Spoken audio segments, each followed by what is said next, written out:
6 असे हॅक्स किंवा 6 असे नियम जे तुम्हाला तुमचं घर आणि आयुष्य सुरळीत ठेवण्यासाठी मदत करतील. येस. तर आम्ही दोघी जणी म्हणजे आता एसला तर व्यवस्थित मॅरिड लाईफचा अनुभव आहे. मला पण बाहेरच्या शहरात राहिल्यामुळे माझं जे ऑर्गनायझेशन असतं किंवा मी माझं जे शिफ्टिंग केलं, तर ते एका सिटीतनं दुसऱ्या सिटीत शिफ्ट होणं किंवा रोजच्या धावपळीच्या आयुष्यात एक बेसिक ऑर्गनायझेशन असणं हे किती इम्पॉर्टंट आहे मला कळलं. त्यामुळे मग एक काइंड ऑफ अशा सवयी पडल्या किंवा काही रूल्स तयार झाले, तर त्यावर आम्ही आता बोलणार आहोत. आणि अतिशय म्हणजे नाही का असे गमतीदार रूल्स आहेत, त्यांची नावं पण खूप इंटरेस्टिंग आहेत आणि कोणीही अप्लाय करू शकतं. म्हणजे मला असं वाटतं घरात राहणारी कोणतीही व्यक्ती, मी असं नाही म्हणणार की फक्त एखादी स्त्री नाही, कोणी घरातली कुठलीही व्यक्ती या रूल्सचं जेव्हा म्हणजे म्हणतो ना पालन करेल, त्यानंतर तुमचं आयुष्य आणि घर हे सुरळीत 100% होणार आहे, ही आमची गॅरंटी आहे. म्हणजे हा तुम्ही एपिसोड बघा आणि इतके सोपे रूल्स आहेत की नवऱ्याला सांगा जाऊन की हा रूल आहे बरं का, आणि हा इतका सोपा आहे की तुम्ही पण करू शकता. एक्झॅक्टली. आणि त्यांना पण कामाला लावा. येस. तर माझा ऑलमोस्ट 8 वर्षाचा संसारी अनुभव, माझे एक 7-8 शिफ्टिंग झालेत. शिवाय मी म्हणजे 18 वर्षाची असतानाच घरापासून लांब राहिली आहे, तर जेव्हा हॉस्टेलला राहतो तो अनुभव, असे सगळे अनुभव, तुझे सगळे इकडे तिकडे शिफ्ट होण्याचे अनुभव, असे सगळे अनुभव एकवटून आम्ही 6 तुमच्यासाठी हॅक्स घेऊन आलो आहोत की जेणेकरून तुम्ही कुठेही राहत असाल तिथे तुमचं घर हे घरासारखं वाटेल. बरोबर. तर नियम क्रमांक 1, वेळेच्या थोडंसं आधी तयार राहणं. म्हणजे काय की मला ना पर्सनली अशी कोणी घाई केलेली नाही जमत. म्हणजे असं मला असं वाटतं की थांब यार, मला घाई नको करू. म्हणजे मला थोडंसं मी अशी आरामात माझा वेळ घेऊन करणारी, म्हणजे आतापर्यंत तेवढ्या जबाबदाऱ्या पण कधी पडल्या नाहीये, पहिली गोष्ट. आणि दुसरी गोष्ट, एक स्वतःचा एक स्वभाव असतो ना, इनेट जो एक स्वभाव असतो, तर म्हणून मग मी असं एक युक्ती काढली की जेव्हा सगळे झोपले असतात ना, म्हणजे सपोज माझी रूममेट 7:30ला उठणार आहे, तर मग मी 7लाच उठीन. मस्त प्लॅन आहे. सो दॅट ती झोपली आहे ना, मला अर्धा तास घरात निवांत मिळतोय आणि तेव्हा मी पटापट माझी जी कामं आहेत ना ती करून ठेवतीये. कपडे फोल्ड करून ठेवतीये, मी इस्त्री करून ठेवतीये, किंवा माझ्या वाटणीला जे काम आलंय ते मी करून ठेवतीये. असं म्हणजे एक ऑर्गनाइज राहतं. मग गोष्टी जेव्हा कंट्रोलमध्ये असतात मग मला बरं वाटतं. मग ती उठल्यावर मला घाई नाही होत खूप. तर थोडंसं वेळेच्या आधी राहणं हा एक रूल मी माझा पाळलाय. माझा अतिशय महत्त्वाचा, मी असं म्हणेल की एक लिटरली सिक्रेट इन्ग्रेडियंट माझ्या लाईफमधलं मी सांगते आज सगळ्यांसमोर, आणि ते आहे 2 मिनिट रूल. आता 2 मिनिट रूल म्हणजे काय मी तुम्हाला सांगते. कोणतीही अशी गोष्ट, कुठलीही अशी टास्क जिला फक्त 2 मिनिटाचा वेळ लागणार आहे, ती लगेच त्या वेळेला जशी तुमच्या सामोरी आली आहे तेव्हा लगेच करून टाकायची. आणि 2 म्हणजे अगदीच 2 मिनिटं. जसं की कोणाला तर तुम्हाला समजा जीपेला कुठला पेमेंट करायचं आहे, किंवा तुम्हाला कुठला तरी कॉल करून एखादी गोष्ट एखाद्याला रिमाइंड करायची आहे. तुम्ही ब्लाऊज एखादा टाकला होता किंवा पिको फॉलला साडी टाकली, तर तिला फक्त कॉल करून की हे बघ परवा तू मला देणार होतीस तर मी परवा येते घ्यायला. जर तिच्या डोक्यात नसेल तर ती ॲटलिस्ट ती करून ठेवते. म्हणजे जे खरंच 2 मिनिटाचं काम आहे ना, की आता सगळं सावरून आवरून झालंय, फक्त ओटा पुसला तर काम आवरतंय आपलं, तर ते फक्त ओटा पुसणं राहण्यामुळं असं वाटतं की काहीतरी काम राहिलं आणि अगदी झोपताना स्किन केअरच्या मध्ये ओटा पुसत बसायला लागेल तुला. हे करण्यापेक्षा जे 2 मिनिटाचं काम आहे ते लगेच त्या वेळेला करणं. तुमच्या टास्क खूप कमी अशा राहतील की ज्या तुम्हाला ऐन वेळेला ओव्हरवेल्म करतील. कारण की आपण सगळ्यांनी बायका म्हणून असं कुठेतरी ऐकलंय की नवरा म्हणतो हे बघ ह्याला 2च मिनिटं लागले असेल तरी पण हे काम तुझ्याकडनं झालं नाहीये. त्यावेळेला आपण खूप ट्रिगर होत असतो. आणि ट्रिगर आपण नवऱ्यावर नसतो होत, या गोष्टीवर ट्रिगर होत असतो की खरंच 2 मिनिटाची टास्क होती आणि मी ती करू नाही शकले. बरोबर. तर इथं जे फेल्युअर असतं ना, त्या फेल्युअरचा आपल्याला जास्त त्रास होतो. तर त्यापेक्षा मला वाटतं की 2 मिनिटाच्या असतील तर त्या टास्क लागलीच करून घ्या, म्हणजे त्या अशा पाहिलं खून अक्षरशः अंगाशी येत नाही. बरोबर. तर नियम क्रमांक 3 माझा असा आहे की डेडलाईन स्वतःची स्वतः ठरवणे. म्हणजे तो एक खूप फेमस रूल आहे तसा तर, की जे काम आपण 2 तासात हळूहळू करतो ते जर आपण एक डेडलाईन ठेवली की नाही अर्ध्या तासातच करायचं आहे ते काम, तर आपण नक्कीच ते अर्ध्या तासात पण करू शकतो. मग आपल्याला 2 तास का लागतात? कारण स्वतःला एक मनाची तयारी, म्हणजे मनात माहिती असते ना की 2 तास इथे काम करायला.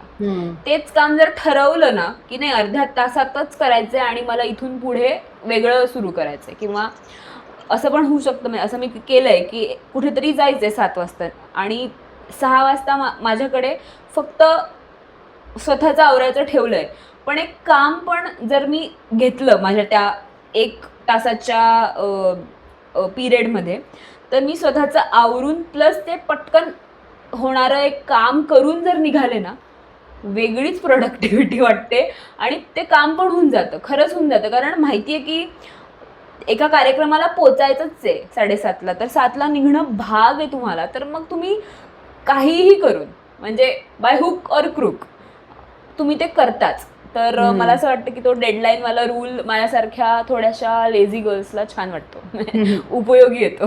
बरोबर. आता तिसरा रूल जो अतिशय महत्त्वाचा आहे तो म्हणजे ग्रुपिंग. आता ग्रुपिंग म्हणजे काय? आता आपण 2 मिनिटाच्या टास्क तर लगेच ज्या वेळेला वेळ आहे त्यावेळेला करून टाकल्यात, पण काही टास्क अशा असतात की ज्याला 2 पेक्षा जास्त वेळ लागणार असतो, हो की नाही?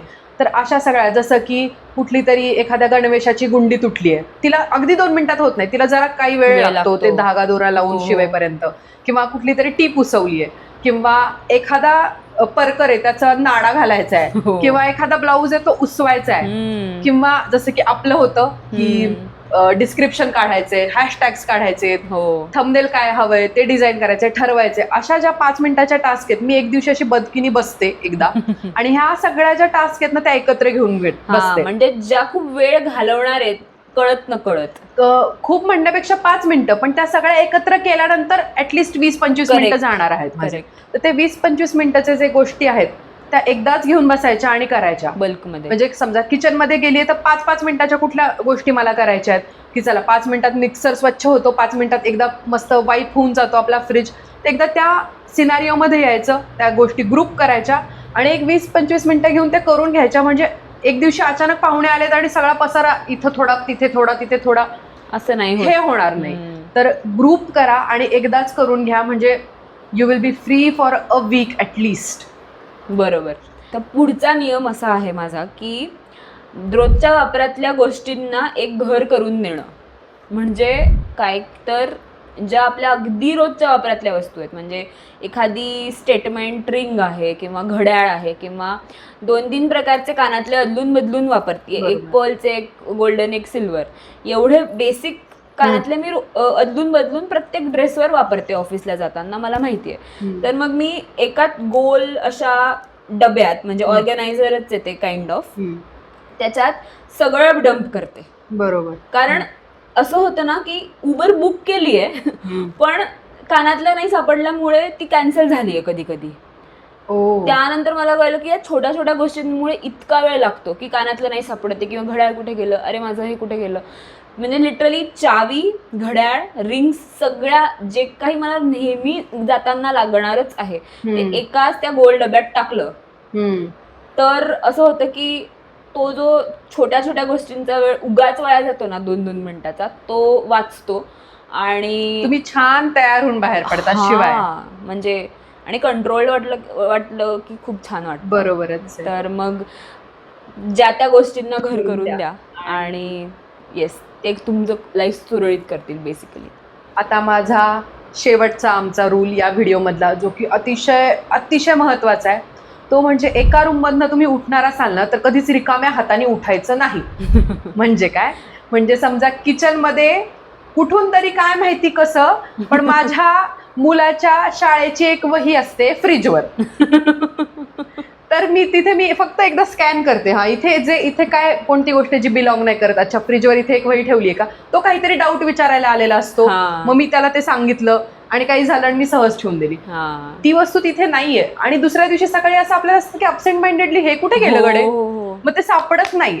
त्यापेक्षा तुम्ही एखादे रूम सोडत असाल ना तर फक्त एकदा स्कॅन करायचं, हे इथं कोणती गोष्ट आहे की जी योग्य ठिकाणी नाहीये. किंवा बेडच्या साईडच्या कप्प्यामध्ये उगाच एक हेअरचं क्लचर असतं आणि ज्या वेळेला बाहेर जायचं ते क्लचर असं वाटतं कुठे गेलं. त्यापेक्षा तुम्ही सहज कुठेही गेलात तर तिथनं उठताना 2-3 गोष्टी उचलून कुठे जागेवर ठेवायच्या त्या घेऊनच उठायच्या. रिकाम्या हाताने उठणं चुकीचंच आहे मी म्हणते. हो, म्हणजे हा अगदीच मॉमी रूल आहे, आईचा रूल आहे हा. माझ्या पण आईचा असाच रूल आहे. म्हणजे ती बाहेरून आली ना की अशी असं वाटतं तिच्या डोळ्याला स्कॅनर बसवलंय कोणी, अशी स्कॅन करत करत येते. आणि जर कुठली गोष्ट खटकली ना की अशी धाडकीने बघते, अशी खटकीने, म्हणजे की भीतीच वाटेल कोणाला. असं थांब आवरतीये मी. भाऊ शांत. भाऊ लक्षण आहे. असं होतं की आणि नवरे एका लेवलच्या पलीकडे भयानक आळशी असतात. म्हणजे समजा आता त्यांना पाण्याचा ग्लास दिला प्यायला, तर आपल्याला असं वाटतं की त्यांनी ठेवला असेल, कदाचित तो सोफ्याच्या खाली असतो. हो, नवरे काय, भाऊ पण. आणि अगदीच, म्हणजे थोडक्यात होतं असं. तर आणि कधीतरी मग ती कपला चुकून पाय लागला, हो. त्यात काय असेल सांडलं, हे नको त्या गोष्टी घडतात पुढे जाऊन. त्यामुळे मला वाटतं की फक्त एक जसं ते स्कॅनर, म्हणजे ऍक्च्युली मी ह्याचा स्कॅनर रूल नाव पडलं पाहिजे rather than no empty hands rule. एक स्कॅन करायचं फक्त, आणि म्हणजे वस्तू जागच्या जागी ठेवल्याने पायलप नाही होणार. बरोबर आहे. तर या होत्या आमच्या 6 अशा सवयी, नियम की ज्या तुमचं आयुष्य फार सुरळीत करतील. आणि घर मेन, म्हणजे तुमचं घर एकदम असं व्यवस्थित सुटसुटीत टापटीप राहील त्यांनी. कारण ऑफिस डेस्कवर एन्झायटी येणं इज नॉर्मल, पण घरात पण एन्झायटी नकोय. म्हणजे जिकडे येणं गरजेचं आहे तिकडे आपल्याला येतेच आहे, आपल्याला डील करावंच लागतं. बरोबर आहे. का इथे ना, तर घरात आल्यानंतर असं छान वाटावं, त्यासाठी ह्या 2-3 गोष्टी केल्या आहेत तर खरंच आयुष्य सुरळीत होऊ शकतं. बरोबर. तर या होत्या आमच्या अशा 6 गोष्टी. आम्हाला कळवा की तुम्हाला कशा वाटल्या, आणि अजून अशा काय हॅक्स किंवा नियम असे आम्ही आमच्या रोजच्या वापरात, तुम्हाला जर काही प्रश्न असतील की हे सांगा किंवा ते सांगा की हे कसं ऑर्गनाईज करायचं, कपडे कसे ऑर्गनाईज करायचे, मे बी वॉर्डरोब कसं ठरवायचं, अशा सगळ्या गोष्टी असतील तरीही आम्हाला कळवा. आम्हाला नक्कीच तुमच्या म्हणजे कमेंट्समध्ये आलेल्या प्रश्नांची उत्तरं द्यायला नक्कीच आवडतील व्हिडिओज थ्रू. तर for now we will take your leave. This is G and this is S.